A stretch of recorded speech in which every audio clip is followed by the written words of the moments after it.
Hi everybody, this is Mike Fifer. I'm going to show you how I hang a sheet of sheetrock in here by myself. There's a lot of YouTube videos on how to do it. I came up with this little idea based on some other ones that were out there. Maybe somebody's done one like this. But anyways, I started out by mounting a 2x4. It doesn't have to be a full 8 feet. It could be 4 feet, 6 feet. Probably 6 foot would be good. Anyway, screwed it just down about 3/4 of an inch from my rafters up there, and then I'll show you what I do next.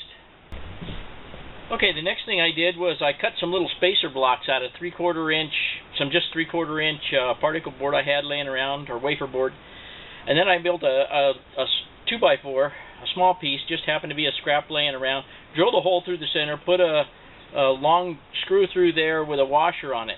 And what we're going to do is we're going to measure out 4 feet, and then we're going to put these out just beyond the 4 foot, about a ½ inch out beyond the 4 foot. Then when we get the plywood put up there, or the sheetrock rather put up there, then you can turn this around to hold the piece up. And I'll mount these and show you how they work. Okay, there you go. I measured out 4 feet. The blocks are placed sideways, just beyond the 4 foot mark, about an inch or so. You can see there, I don't know if you can see the marks I made, but anyway, let's go ahead and put the sheet up there and see what happens. By the way, in all the videos that I've watched, I've only seen one that led you to believe that you can put the sheetrock up over the electric box up there and then use a roto-zip to cut that out. You can do it, and I'll get to that in just a minute, and it's worked well on everything else I've done in here so far. But let's put up the piece. Okay, here we go.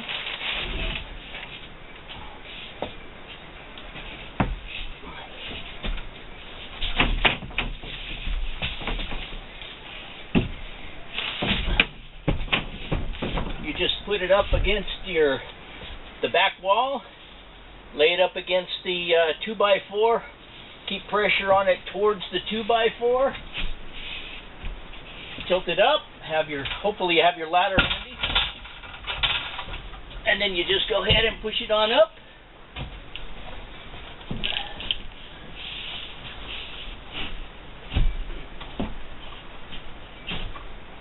Turn your blocks.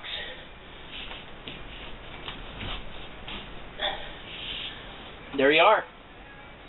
Now you can make adjustments to it wherever you want.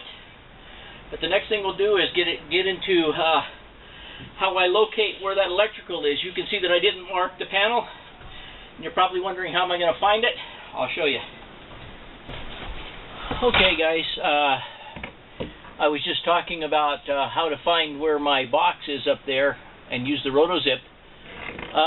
What I did before and I should have included this, but what I did before I put any of the sheetrock up was I went to each one of the individual boxes, and I had to have my wife help me, but I held the plumb bob in the center of the box with my thumb and let it hang until I centered it on the floor here from up above. And once it was centered, I had her draw a dot on the floor and a little X. What that does is once the panel's up there, I can go up there and I can move this plumb bob around until I am in line with where the box is, and then I just cut a little hole until I can verify exactly where I'm at in the box. I stick the roto-zip in there and boot around the metal box, and what you wind up with is something like, I'll show you one of the boxes I've already cut. Okay, this is one of the boxes that I've already cut in the other section of the room. And I hung the plumb bob from there down to my reference mark on the floor before the hole was cut. Then I used the roto-zip, and this is what I wound up with.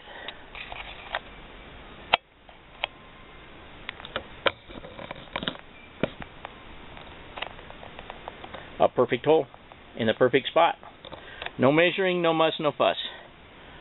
Obviously that won't work on the walls, but it works very good on the ceiling.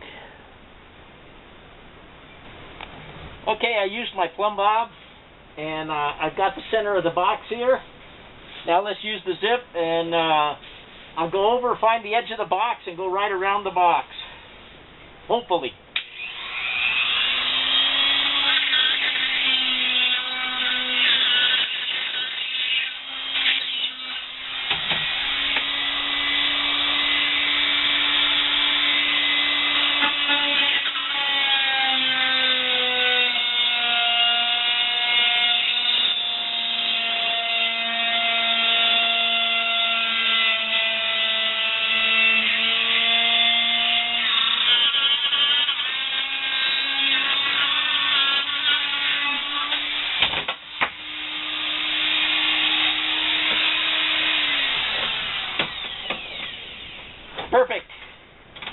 the way, set your depth correctly on your roto-zip tool so if you run wire into the side of the box, you don't cut the wire. That's it for the hole.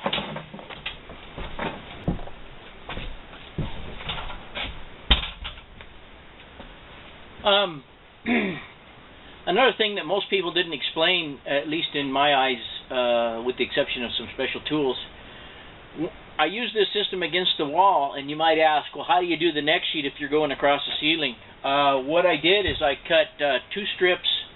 I just happened to have some, looks like, I don't know what it is, 1/2-inch plywood, and I had these strips just laying out there, and they're about 6 feet long, maybe a little less. And what I do is I put one of them up and just screw it into the to the rafters, just about 1/4 of an inch back from the edge of the sheet. Okay, one of them.